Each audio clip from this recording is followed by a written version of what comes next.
fellow YouTubers, my name is Scully, welcome to my channel.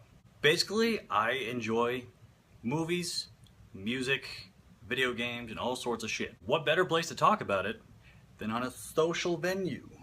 Just throwing that out there. My cat just went batshit crazy. Meow.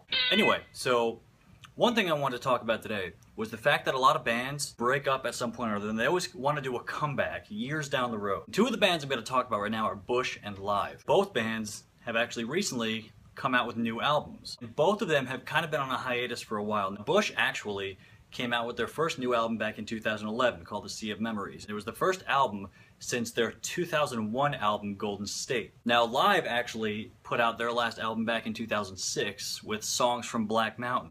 And that kind of sucked, to be perfectly honest. I wasn't too big on that. I want to talk about the new Bush album. It's called Man on the Run. Bush released Man on the Run on October 21st of 2014. And now, even though the topic of this video is talking about comebacks, it's their second album since getting back together. Their first effort since reforming the band came out in 2011. It was called The Sea of Memories. Now, the original lineup isn't there. Both of these new members are American, which definitely adds a different kind of vibe to the music and the band, you know? Like, it just kind of throws a wrench into things. So when that album came out, I was actually pretty excited because I hadn't heard any new material since 2001. I mean, Gavin Rossdale had done side projects here and there. He actually formed a new band called Institute, and that was a little bit lackluster. The guitarist from Institute is now with him in the newly lined up Bush. There's a little bit of longevity there between the two of them. Now, their first effort, Sea of Memories, after their 10-year hiatus, I was a little skeptical about because I knew that there were two new members. The original guitarist and the original bassist didn't want to return because of their commitments to family and other projects that they had been busy with at the time. So knowing that there were two new members in the band, I was like, I'm not sure how this is going to be. But I was pleasantly surprised, not gonna lie. It's not the same Bush that I grew up with, unfortunately, but the best thing I can compare album 2 is a lighter,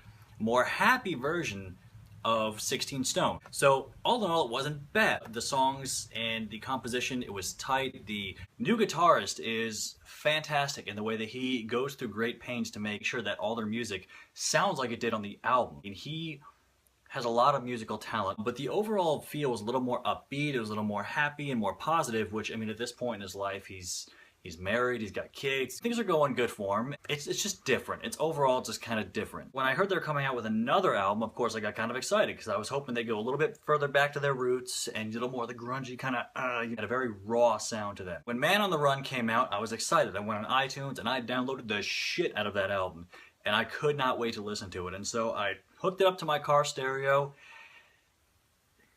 and I was let down. I've since listened to the entire album all the way through, which took me a little while because it wasn't grabbing me by the balls, you know what I'm saying? It wasn't getting my attention. Forced myself to sit down the other night and listen to the album all the way through, and then I did it again earlier today. Okay, here's my gripes with the album. Gavin Rossdale is a piss-poor lyricist. That is something that I've noticed throughout pretty much every Bush album. Lyrically speaking, it kind of boggles my mind that the rest of the band kind of allowed the album to be released the way it is. Not just with the sort of random stream of consciousness lyrics that Gavin Rossdale uses. Loss of words. Sometimes I wonder if this is how Gavin Rossdale writes his songs. Penguins on the wall, light bulbs on the ceiling. That's fucking gold.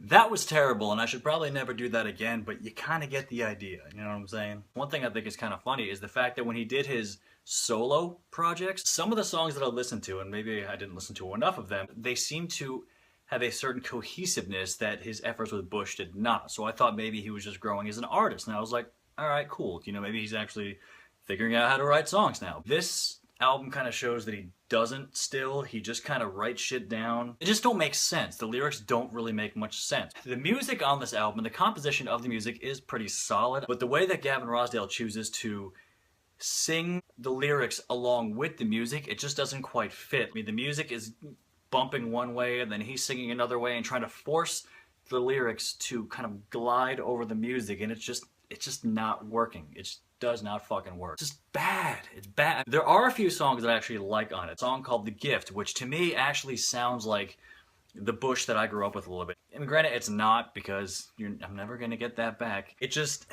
the chorus is good. The music in that particular song is good. All the music on the album is tight. The music is pretty decent. But Gavin Rossdale as an artist is starting to lose his flair. I don't know whether it's just age, whether he's trying too hard to recapture that portion of his youth. It's just not working anymore. I just was not really that impressed with this album, unfortunately. They're still touring, they're still doing the thing. I don't get it. I don't know. I didn't really like it. Maybe he should quit while he's ahead? So I hate to say it, but overall I was not very impressed with the new Bush album, and I think a lot of that actually has to do with Nigel Pulsford's departure from the band. He wanted to leave initially because of wanting to spend more time with his family and other completely valid reasons. Judging by the quality of their work ever since his departure, I really feel like he was the glue that held that band together. He really helped to shape their sound, and ever since he's been gone, it just has not been the same, and I died a little bit on the inside. I'm gonna have to give Man on the Run a D+. It's a serviceable addition, I guess, to their library, but at the same time, it's not the Bush that I knew and loved growing up. It's kind of disappointing. On the brighter side of the scale, I want to also talk about LiVE's new album, The Turn. LiVE went on hiatus back in 2006. There was a lot of negative shit going on within the band. Ed Kowalczyk kind of became a douchebag. He tried taking over their publishing company and he kept trying to ask for like a 6-figure lead singer bonus. Fuck you, that's retarded. After they had broken up, the remaining members of LiVE have formed up with another band and then they started calling themselves the Gracious Few. The lead guitarist of LiVE decided to look for a new lead singer, and so they found Chris Shin. He ended up taking over for Ed Kowalczyk. I was a little skeptical about it because they've been gone for like 8 fucking years. Now they finally come out with a new album and a different lead singer. So the odds are kind of stacked against them if you think about it. I also downloaded that from iTunes, and the first time I listened to it, holy fuck knuckles, this album's great. It really is. Even from the opening song, Siren's Call, it just feels like LiVE again. All of the music is put together with such precision and cohesion. Not sure if those are the right words I want to use, but they seem right to me right now. And I was just incredibly impressed. And I mean, I listened to the whole album. I was a little dumbfounded, to be perfectly honest, because I was expecting shit. Something that just sounded like another band trying to get back into the mainstream when they really have no relevance anymore. The heart and soul of LiVE is back. That's the important part about it. I mean, it sounds like a bunch of different men getting together and enjoying making music again without the heavy religious influence that Ed Kowalczyk started really pushing down our fucking throats the last few albums. The last good LiVE album was probably The Distance to Here, and that was released back in what, 2000?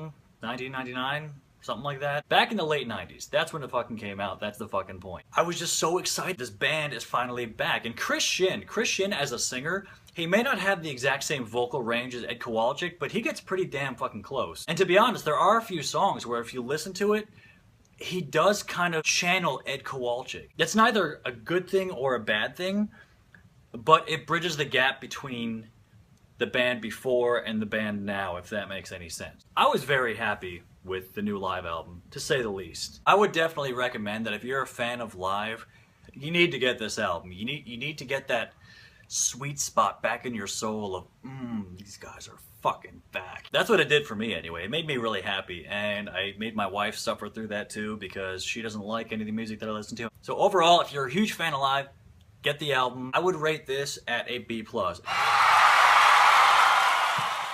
It's what we've needed after so long and after just being beaten to death with religious undertones from Ed Kowalczyk and just blah.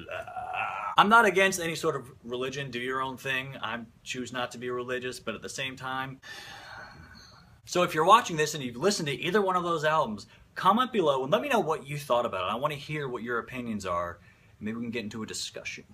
I like talking to people about music and shit, and movies too. I'm probably going to do a movie review as well coming up soon. Hopefully you guys enjoyed the video. Hopefully it helps you out. If you're thinking about buying them, if you even know who the fuck those bands are, because, I mean, a lot of people nowadays just don't listen to stuff like that anymore, and music is, it's a whole world of stuff. I don't really follow a lot of newer bands. Hope you guys enjoyed the video. I plan on doing more of these. Please subscribe to my channel if you like what you see, because I'm going to start doing more shit. And if I can impart any knowledge on any of you before we leave today, may the wind behind you never be yours.